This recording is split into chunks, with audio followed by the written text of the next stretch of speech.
मेला लागल है भारी तू भुलाई जइनी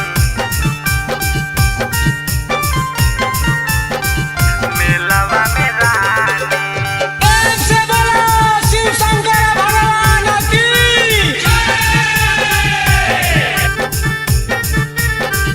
मेलावा में रानी हमरो के लेके चलो देवा घर नगरिया जी गेरुआ कलर के एगो लाई दे हो सारिया जी। हे जी सुनो जी हमरो के लेके चलो देवा घर नगरिया जी गेरुआ कलर के एगो लाई दे हो सारिया जी।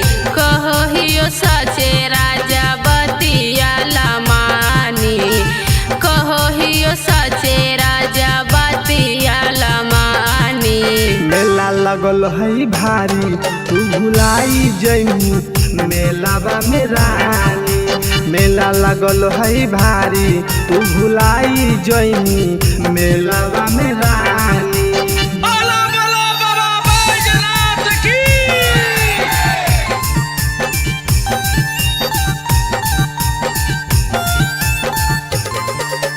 मेला लागल है भारी तू भुलाई जइनी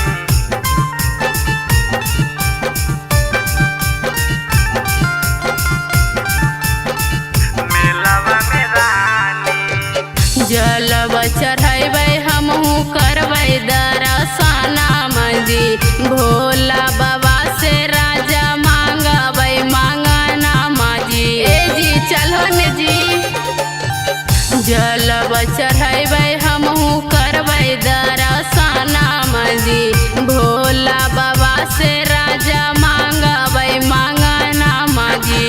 कि अभी नया नोहर हम तू हखी कन्यागे कैसे 4 दिन भूखल तू हमर मिरनियागे भोले बाबा दूर सभे करथिन परेशानी भोले बाबा दूर सभे करथिन परेशानी। मेला लगल है भारी तू भुलाई जइनी मेलावा में रानी मेला लगल है भारी तू भुलाई जइनी मेलावा में रानी बोलो बोलो देवघर वाले बाबा की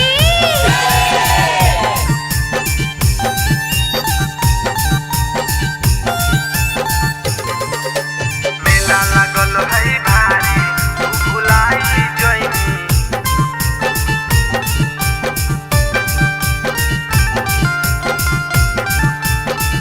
मेलावा में रानी बात मन राजा हमर गोविंद बिहारी जी जल्दी से एगो लेके आव राजा गाड़ी जी। ए जी सुना बात मन राजा हमर गोविंद बिहारी जी जल्दी से एगो लेके आव राजा गाड़ी जी। कि ज्यादा चिंता नहीं करे फिकिरी गे गाड़ी लेके आबो हकिन रनिया कमल से गिरी गे सुल्तानगंज से हम भर लेबै पानी सुल्तानगंज से हम भर लेबै पानी। मेला लगल है भारी तू भुलाई जइनी मेलावा में रानी मेला लगल है भारी तू भुलाई जइनी मेलावा में रानी।